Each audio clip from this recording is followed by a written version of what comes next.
have a lot of this, but you know, it's recording now, so. Got me sneezing. Yeah, don't worry. We can edit it out. It's all good.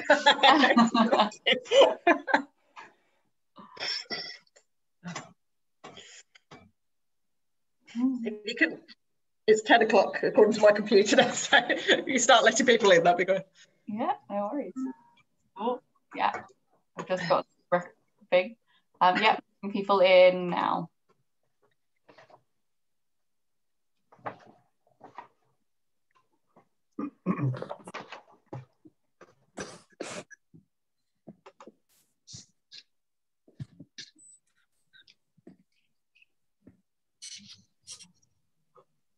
Cool.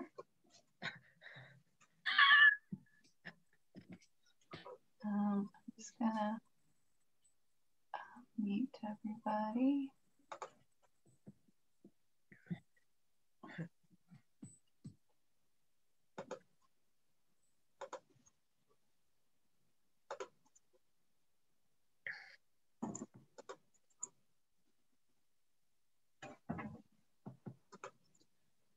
Cool. Yeah, that's everyone in. Hi. That's great. Thank you. Hello, everybody. Good morning. Thank you for attending our first ever virtual Wolverhampton History Week.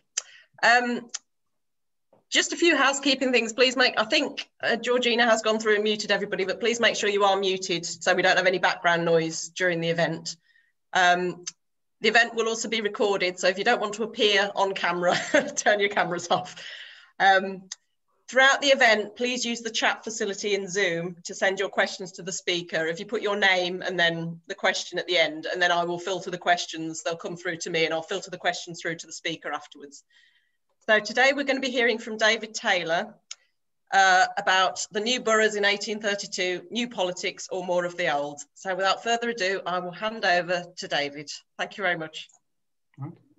Thank you very much, Heidi. As Heidi has said, I'm going to be looking at the 1832 Reform Act, which is properly known as the Representation of the People Act of 1832, but is also known as the Great Reform Act or the First Reform Act. And I'm going to ask the question, or look at the question, was it the start of something new in British politics, or did we end up with just more of the old continuing? Now, this is a tremendously important piece of legislation, and inevitably, because we are historians, it is much debated. Some argue that it has enabled a series of changes to take place in British politics and social life over the following 30 years or more, until further reforms were enacted with the 1867 Acts and other following acts from that. Others propose that it did mark a change in itself, with many of the practices continuing from before 1832, continuing after 1832, and few new practices coming into place immediately in 1832. So it is a subject which is very much can be debated either way. But to understand what changes might have taken place, we need to actually understand what was the situation like just before 1832, or in our case, about 100 years before 1832.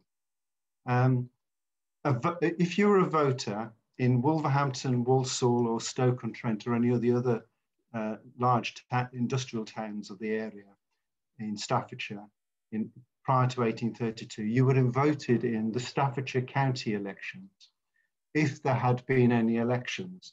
Unfortunately, Staffordshire had not had a contested election since 1747. And this slide has two pictures, one of William Bagot, who was an MP for Staffordshire County in 1747, the last contested one in this era, and then Edward John Littleton on the right, who was MP in 1835. More about him in a bit later in the talk. However, although this sounds like almost 100 years of dominance, what we do have is two mitigating points about the elections. Firstly, the MPs recognised who paid the bills, to put it bluntly. So whilst the landowners and the county aristocracy may have made the arrangements about who stood for election and of course who did not, the candidates made a point of ensuring they supported the local manufacturing interest. So towns such as Wolverhampton, Walsall, Stoke On Trent, etc., had a fairly understood and well publicised investment in the election process. So, for example, this is an advert from 1818 for the general election at that time. And it's from 50 of what they claim to be the most important coal and iron masters in the area. And they called it the southwest of the Staffordshire, which we today would understand as being the Black Country. And these iron and coal masters were basically doing two things with this advert. They were saying to the population in general, we support Edward John Littleton in his campaign to become MP for Staffordshire, one of the two MPs. But they are also quite clearly reminding Edward John Littleton of the support that he relies on in order to be elected, and in particular not to have a contested election. But by the way, I should say sorry about the quality of the print in there, but that's what you get when you actually try and download it off the internet. The second point to make about this cosy arrangement is that it wasn't probably as cosy as it looked. Politics and intrigue definitely took place in the background, even if it wasn't in the actual contest, the election contest itself. And this is probably best demonstrated by looking at this chart of the 5 people who were the county MPs from 1818 to 1835. And what you can see here is Edward John Littleton. He served the whole period as MP, but the other seat was occupied by 4 different MPs in the 18-year period.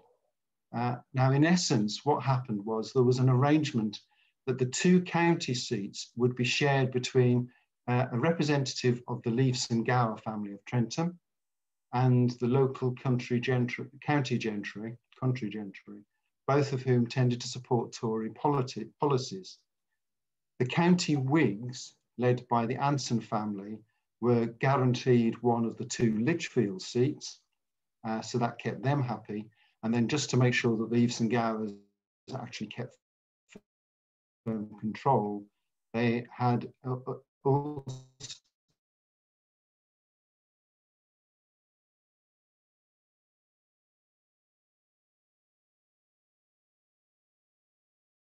the set of the 1818 elections, as can be seen. So we have Lord Granville Leafs and Gower in the first part of that period, and then he was replaced when he wanted to retire. He was replaced by his nephew, George Granville Leafs and Gower, the second, commonly known at the time as Earl Gower.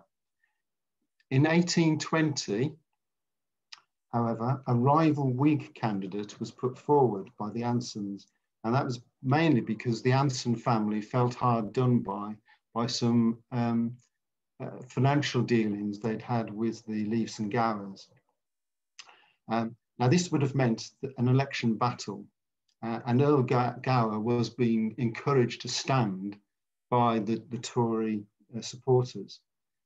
But Earl Gower did not like politics, and he didn't want to spend the money. He was particularly noted for not spending money in the county. So he stepped down, and so therefore Sir John Fenton Bowie took the seat without a contest. Then 3 years later, he died, and again the Tory voters in the county pressed Earl Gower to stand. But when he learnt that Sir John Wriothesley was going to stand and therefore there would be a contest, he again refused to contest the seat. So Sir John Wriothesley went through without a contest. So even though it looks like on the face of it a fairly clearly domination by the one family, in practice that wasn't the case. As alluded to already, this was an era of great change, and Staffordshire was a prime example of that level of change taking place. So there were changes in the population and demographics, in the structure of society, in economic power. Even political and economic theory was changing, and there was widespread corruption in the way the political system worked. The government at the time, over this period, tried as much as it could to resist this clamour of change. So, for example, the borough of East Retford was a notorious rotten borough, and there was a campaign to have it disenfranchised or disfranchised, and the seat to be given to Birmingham. But that was continuously blocked by the government. But continued political pressure and the threat of violence and revolution from the working classes caused the government to slowly change its position. Then, with a combination of events coming together just at the right time, including the accession to the throne of William IV, caused the government to accept that there would have to be a measure of reform, or there might very well be revolution. And of course, the early 1830s was a period of revolution on the continent that the British government didn't want to see taking place in the UK. So what changes were effected for Staffordshire? As typical of the Reform Act, the county was split into two constituencies, north and south, and both were given 2 seats. So therefore the county representation was doubled. Wolverhampton and Stoke on Trent were franchised, and they too were given 2 seats. Walsall was franchised but only given 1 seat. And then there were the changes to the individual franchise, which altered who could actually vote. So that, in a nutshell, is the changes. What can we tell about who became involved in the political process? Now, this is the key question, really, of whether we were going to get more of the same or changes in Parliament coming through from the 1832 Act. Now, at the time, there was no secret ballot. So who voted and who they voted for was common knowledge. And this information was often collated and published because it was valuable information for the next election if there was a likelihood of a contested election, because you would know who to canvass, who not to canvass, those voters who were possibly could be persuaded to change their position, all that sort of thing from the lists, the voter lists, and from the poll books. Unfortunately, as far as I can tell, if this information was ever published, none of it appears to have survived down to our current time. So it's difficult to actually answer the question at the level that we would like to, because we lack the data. And is that not forever the claim, the wail of the historian? However, one thing does seem to be sure is that we have a much wider involvement in the political process because of the campaign for parliamentary reform. And I can demonstrate that with this slide. This is adverts from the Staffordshire Advertiser, one in June 1831 and the other in October of the same year. They're page 1, front page, and they are adverts for, on the left, those who are against reform. And at that point, it was the Reform Bill rather than the Reform Act. And you can see there's a couple of columns of names. On the right, those who are in favour of reform, and you can see it's just about the entire page. There's a little bit in the bottom right-hand corner where they just don't have enough names to fill it. But it is clear that there is a great demand for change, and that people were willing to actually have their name put into print in order to advertise the fact that this change needed to come in place. And these lists purport to be the freeholders, landowners, and inhabitants of the county of Staffordshire.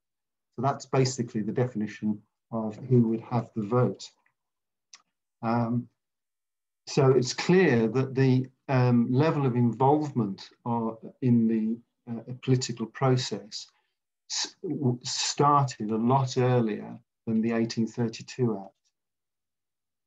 And this is why it would have been great if we had the poll lists and the voter lists, because we could have compared the list on the right there, which is the ones in favour of reform, and who we would then be able to compare that to who they actually voted for in the different elections that took place in 1832. However, without that, what we do have is a list of the candidates for the new seats and their proposers and seconders. And that might shed some light onto the question about who they were and what they stood for. So if we look at South Staffordshire, the county, Edward Littleton and Sir John Wriothesley, the only candidates, the previous candidates already said for the Staffordshire county in the old Parliament, so they just went through unopposed as normal for them.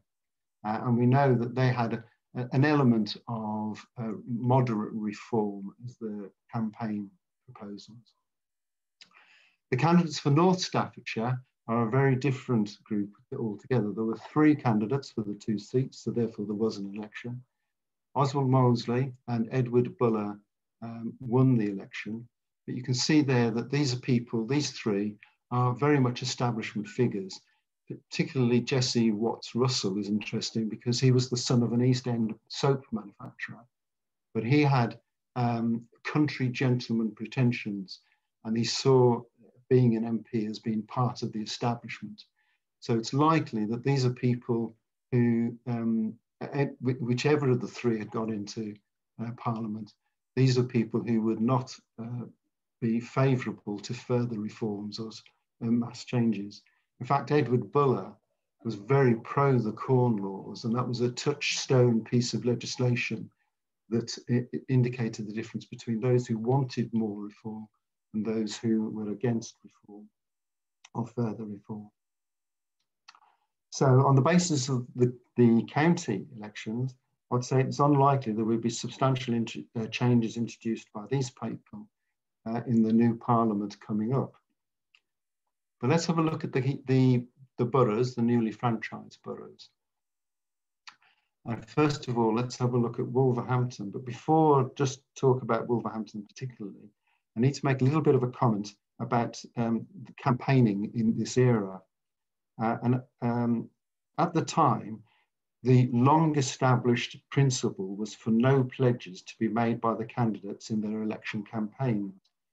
So the campaign would usually run on the lines of, here's Mr. X, you can trust him to do the right thing, please vote for me, vote for him.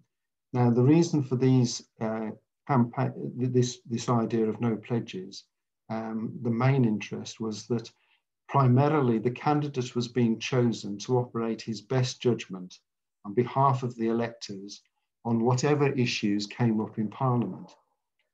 Independence was prized, political independence from a party or other groupings was viewed as paramount, but also economic independence from sponsorship, salary, sinecures, etc.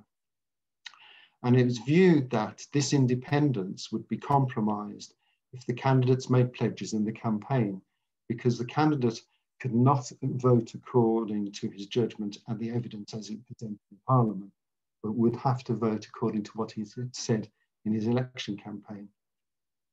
Now, obviously, to modern ears, this argument has many flaws in it, but nevertheless, it was the principle that one hears circulated in speeches at the time. Having said all of that, this is an era of change, and therefore there was more and more candidates being pressed to actually express their opinions in public with regard to specific topics. So we can make a judgment call with regarding to where these people stood as far as the overall political spectrum, from ultra-conservative to radical reformer. Anyway, that was all by way of an introduction to Wolverhampton. And as you can see there, overall, what I would judge is that the reform is in the air, either moderate reform, and that's William Woolrich Whitmore represents that, and he was the winning candidate overall, or radical reform, as in Richard Fryer, and who took the second seat in Wolverhampton.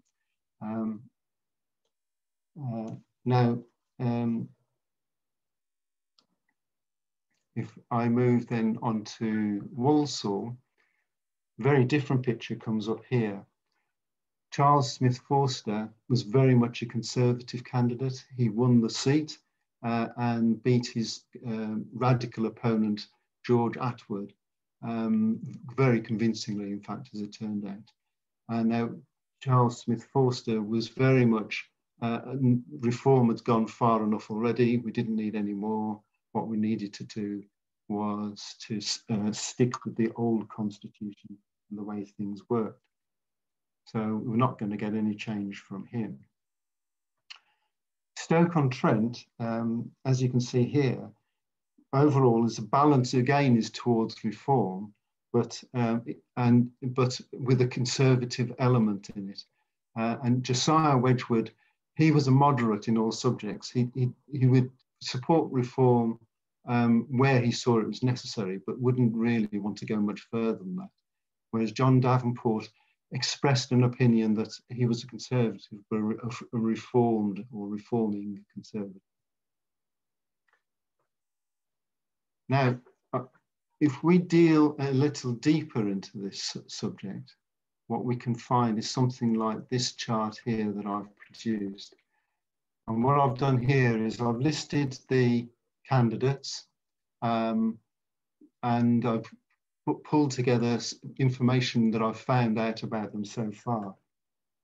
And one of the things I'd like to look at is the occupations of the candidates. And if you quickly cast your eye down that list, the third column on the left, what you can see here is basically we've got the new industrialists coming through into Parliament for the first time. So we've got pottery manufacturers, we've got industrialists, bankers, tea dealer, clearly an ironmaster and a banker. In fact, the only landed gentry type person in the whole list is, ironically enough, William Woolrich Whitmore for Wolverhampton, who was a landowner, county aristocracy type person, gentry, who was based at Dudmaston Hall. Now, these are people that you could say over the last 50 years or so that's the height of the Industrial Revolution taking place in Britain, had done very well, thank you very much. And it's unlikely that they're going to be rushing out to make wholesale changes to the system that has served them so well. But if we look at the topics that were raised, I'll just pick out a couple. One we got here is slavery. Now, slavery was a very hot topic. There had been the abolition of the slave trade at the beginning of the century, and then the view had been that slavery itself as an institution would wither and die.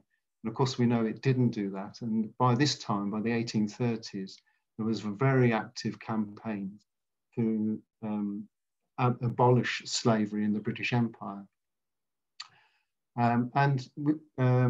People went round at every election where they could and specifically asked the question of all the candidates, what was their stance with regard to emancipation? And clearly what we're seeing here is a very big tick in the box for reform, for emancipation. But even then, it's not quite as unanimous as it might look. There was one candidate, John Davenport, who said basically he was in favour of emancipation once all the parties were agreed to that emancipation. And clearly that included the slave owners as far as he was concerned. And clearly they would want to be compensated for the loss of their assets as they saw it if slaves were emancipated. But even those who were sort of more clearly in favour of emancipation fell into two groups. Those who were sort of more radical, were looking for emancipation without compensation. So why should the slave owners gain even further from the holding of slaves? Whereas the other group were basically, they wanted emancipation and they were prepared to negotiate to get it. Yes, overall, a view that slavery was going to come to an end and that this Parliament would be the one that would actually do it. Let's have a look next at the Corn Laws. And this is an interesting topic because it was treated by many as a mark of whether you were a reformer or not. Just to remind people, the Corn Laws added a duty to imported corn, which was dependent upon the price of home-produced corn. So the higher the home-produced price, then the higher the duty on imported products. And the intention was to protect home-produced corn from foreign competition. Now, the people who ultimately paid were the consumers, obviously. And most notably, because it was a staple crop, it was the poor that took an unfair, had to take an unfair burden, share of the burden of this duty. Those who benefited, if I may, were the landlords and the farmers. Now, what you can see here is that there seems to be a fairly clear split between those who want abolition and those who are looking for amendment. And this is, interestingly enough, where Woolwich Whitmore, who was the only landed gentry person in this list, seems to be out of place. He wanted amendment. In fact, he would prefer abolition, but he recognised that he was never going to get that. So therefore, he went for amendment. But the levels of amendment that they were talking about varied from just tinkering around with the edges of the system through to lowering the rate when the duty kicked in to such a level that actually it would never have an effect on the price in the market. Those who were looking for abolition then started to find that the argument started to become linked in with the overall taxation system of the country. So what the landowners and the farmers said was that basically, if you're going to abolish the Corn Laws, then you need to reduce other taxes that are affecting the landowners and the farmers at the same time. So the whole question got swept up into a big economic debate about how the government should be funded, and started just sort of getting completely out of hand as far as the radicals were concerned. So even within this list of positions ranging from amendment to abolition, what we're really looking at is a very wide range of different options.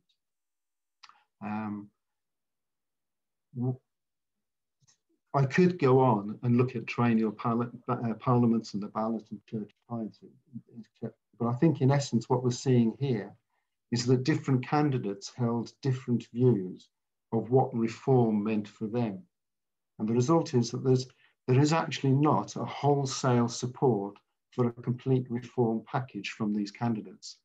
So therefore, we're going to probably end up in the new parliament with mostly a more of the same approach. There would be occasions where there was more unified backing for reform, and slavery was one of those, one could argue. But overall, there wasn't a reform package that people were signing up to. If anything, it was more towards individual topics that reformers wanted individual actions to clear up. So at this stage, I think what we would say, we were in danger of having a reformist parliament, but actually it would be unable to pass reform legislation. But we should also look and consider what happened after the 1832 Reform Act. Now, the 1832 Reform Act, many people at the time saw it as a reasonable response to the long-term problems of the British political system, and giving long-term solutions, lasting solutions. In fact, many consider parliamentary reform to have been completed with the 1832 Act.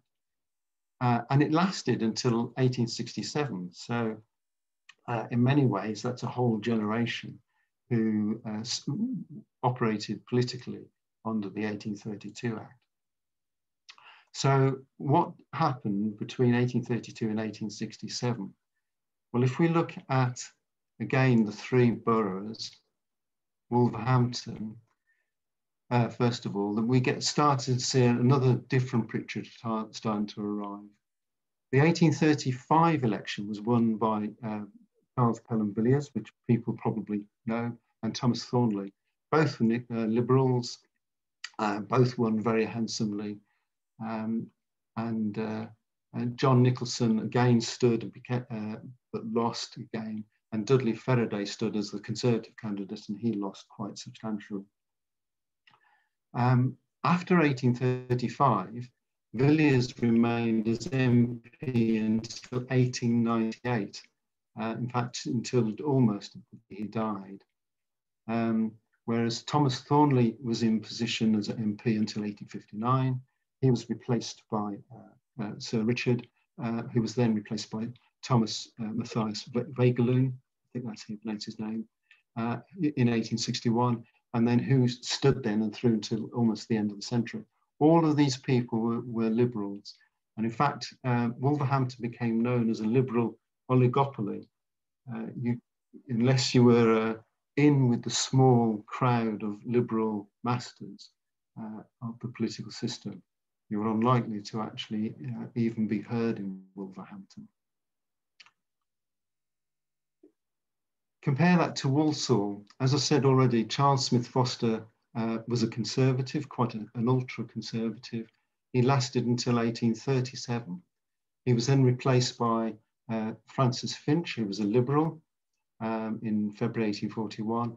And then he was replaced a little bit later by John Neilson Gladstone, who was a Conservative. And interestingly enough, he's the brother of William Gladstone, the Liberal MP and Prime Minister. Then after that is a series of different Liberal MPs.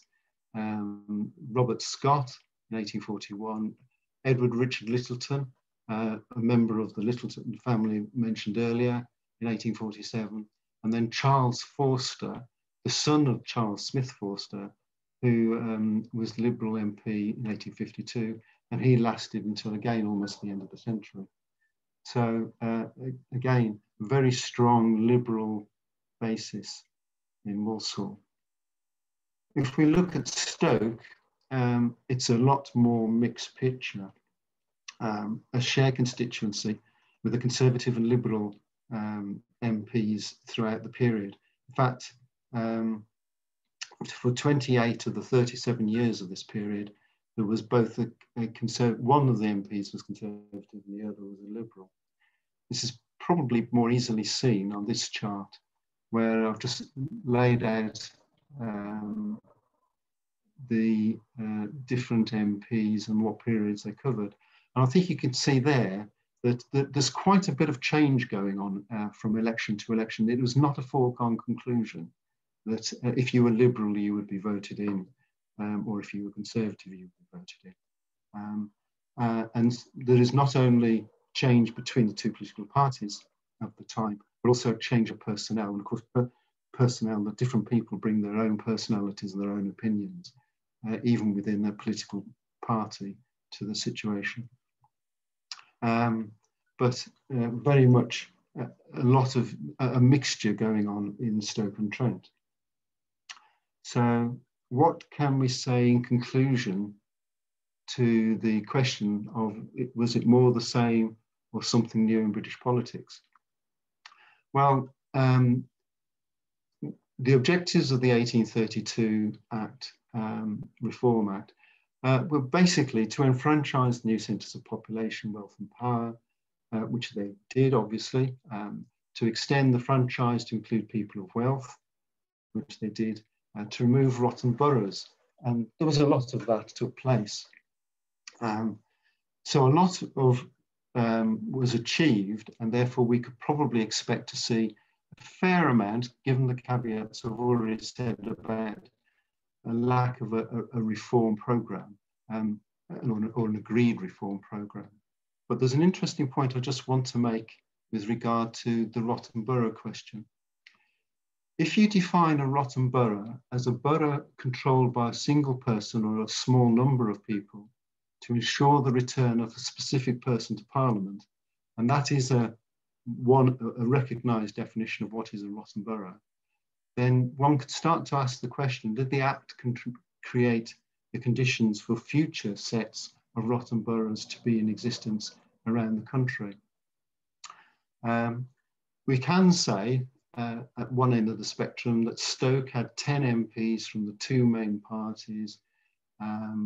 We had 46 years of Liberal representation and 28 years of Conservative MPs.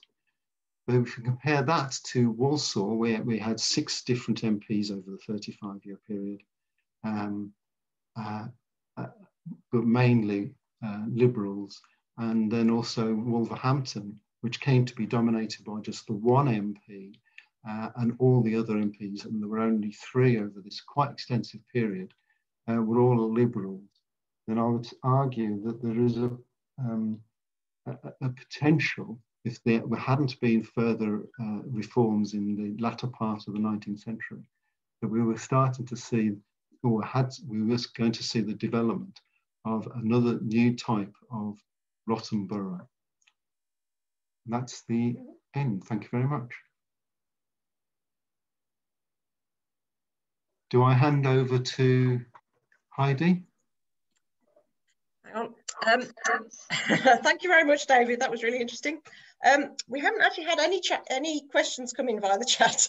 So I don't know whether anybody has any questions of the participants. So have I covered? You've covered everything. I've covered everything, yes.